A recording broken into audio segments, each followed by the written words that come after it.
जो राम जी को नहीं भजता वो चारों बनो चमार है, चाम को भजने वाला नीच। इसको खुद भी राम भद्राचार्य को मंदिर जाना चाहिए, इसको जो है गाय का मूत पीना चाहिए, गोबर लपेट लेना चाहिए शरीर में, यही उपाय है। तो क्यों जा रहा है अस्पताल में, मर जाएगा ये बूढ़ा आदमी, इसको जाना चाहिए।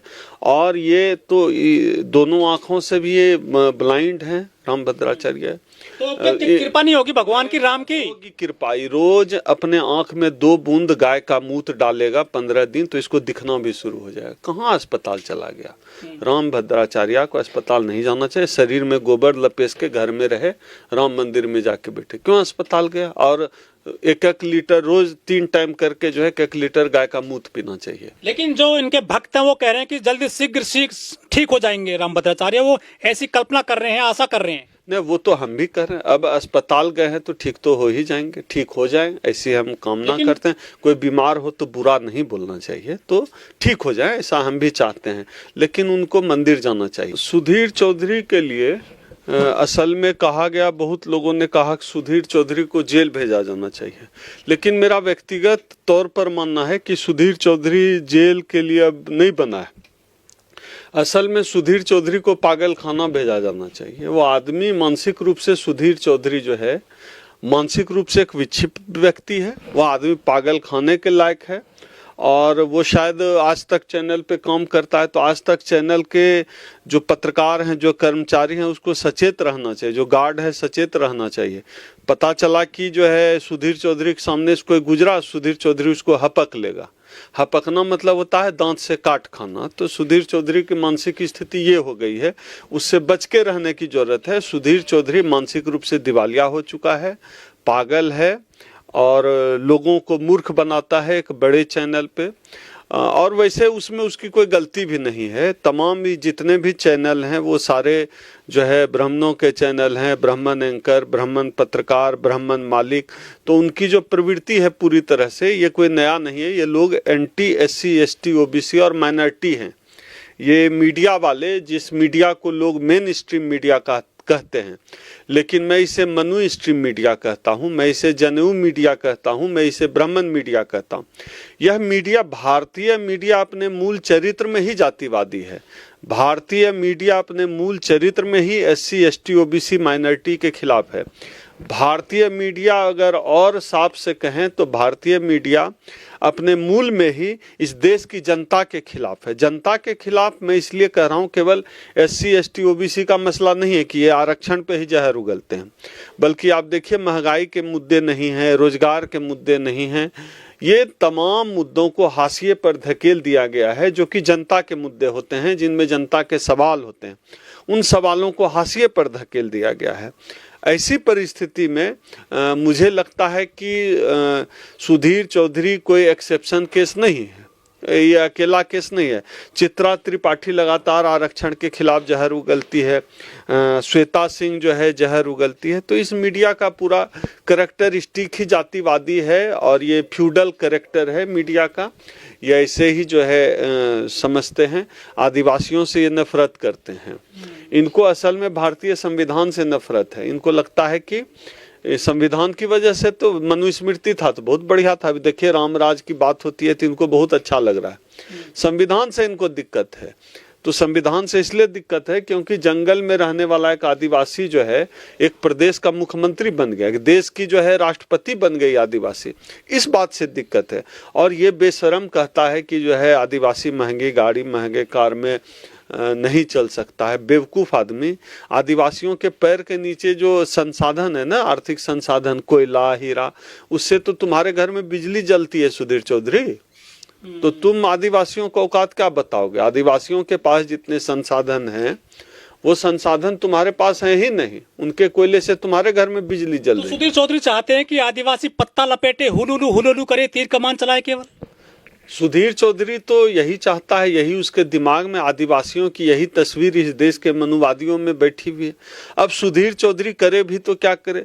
जिस प्रधानमंत्री को सुधीर चौधरी आदर्श मानता है वो नरेंद्र मोदी ही आदिवासियों को वनवासी कहते हैं। वनवासी मतलब जंगल में रहने वाला। मतलब इनके दिमाग में जंगल से बाहर ये आदिवासी को सोच नहीं सकते। नंग धरंग रहे, पत्ता लपेटे रहे, जैसे तैसे रहे, खाए, दारू पिए, मतलब जंगल में रहे, तो इस तरह की कल्पना ये करते हैं।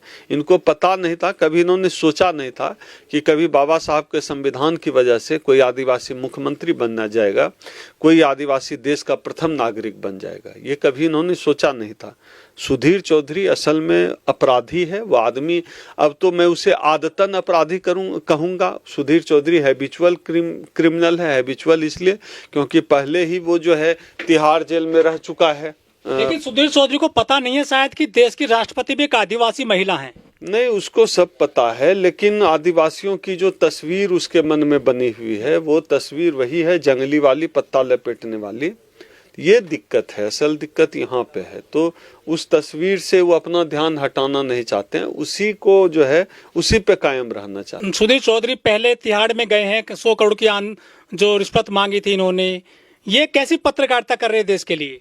नहीं, पत्रकारिता क्या करेगा? सुधीर चौधरी पत्रकार है ही नहीं। सुधीर चौधरी हैबिचुअल क्रिमिनल है, आदतन अपराधी है। मैं तो कहूँगा माननीय सुप्रीम कोर्ट जो है स्वतः संज्ञान ले सुधीर चौधरी के मामले में। ये आदमी आदतन अपराधी है, इसीलिए मैं कहता हूँ कि इसके बगल से कोई गुजर जाए तो उसको डर है कि ये काट खाएगा। ये आदमी अपराधी है, आदतन अपराधी इसलिए क्योंकि बार बार क्राइम करता है, बार बार ये क्राइम करता है। तो ऐसा व्यक्ति, सुधीर चौधरी जैसा व्यक्ति सभ्य समाज के लिए बहुत ही घातक है। बहुत इनको आदिवासी को इतिहास नहीं पता, ऐसे पत्रकारों को? नहीं, उसको पहले तो पत्रकार मत कहिए, ऐसे लोग पत्रकार हैं ही नहीं। ये लोग पत्तल चाटते हैं, पत्तलकार हैं।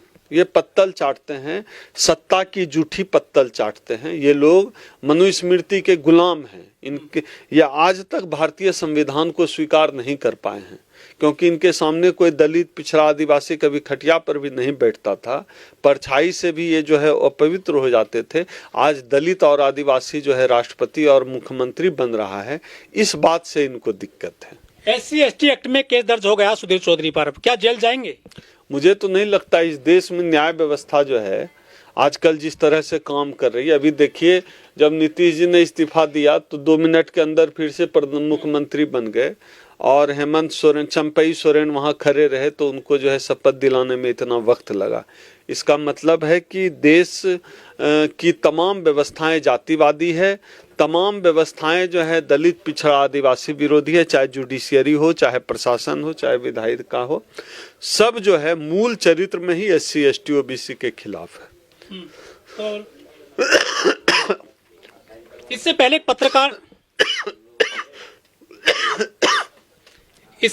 पत्रकार ने राष्ट्रीय टीवी पर कहा था कि अब जो है अस्पताल जाने की जरूरत नहीं है, अब मंदिर जाइए आप। ये कैसा लोगों को ज्ञान परोस रहे हैं टीवी पर?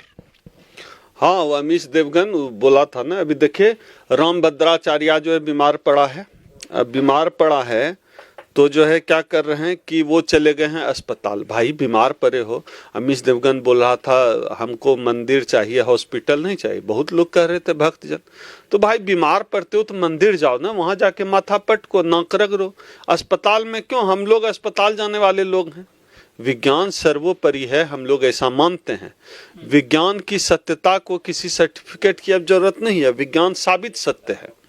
इनका राम रहीम वाला जो मसला है नकली है, फेक है। हम तो वैसे भी राम को हम लोग नहीं मानते हैं, हम लोग तो शंभू और एकलव्य को मानते हैं। ये बाबा लाखों रुपए लेते हैं कथा बांचने के, और लेकिन जब आप बीमार पड़ते हैं तो अस्पताल खुद चले जाते हैं और लोगों से कहते हैं कि आप मंदिर जाइए। नहीं, इसको खुद भी रामभद्राचार्य को मंदिर जाना चाहिए। नहीं, चमार क्या, कोई भी जो संविधानवादी हैं वो कोसेगा। इस देश का हर संविधानवादी, लोकतंत्र पसंद, अम्बेडकरवादी, सब लोग जो है ऐसे बाबाओं से नफरत करते हैं। हम लोग नहीं पसंद करते हैं, क्योंकि ये लोग गाहे बगाहे जो एंटी कॉन्स्टिट्यूशनल बात करते हैं, ये हिंदू राष्ट्र की बात करते हैं। कोई बताए भारतीय संविधान के किस पन्ने पर हिंदू राष्ट्र लिखा हुआ है? तो ये लोग पूरे देश को बरगलाने का काम कर रहे हैं, ठगने का काम कर रहे हैं, उल्लू बनाने का काम करते हैं ये बाबा लोग दूसरे को सलाह देते हैं गाय का मूत पियो और राम मंदिर जाओ। अपने बीमार पड़ा है तो मंदिर काहे नहीं जा रहा है? गाय का मूत काहे नहीं पी रहा है? चम्मच में लेके गोबर काहे नहीं खा रहा है? तो ये ठगते हैं। फेफड़ों में दिक्कत हुई है उनके, अब फेफड़ों में सांस लेने में दिक्कत है। बुजुर्ग आदमी है, बीमार है, तो क्या कर सकते हैं? अस्पताल ही ठीक करेगा, डॉक्टर ही फाइनली ठीक करेगा। इसको ठीक होने के बाद इसको वीडियो में बोलना चाहिए कि अस्पताल जाओ, राम मंदिर मत जाओ।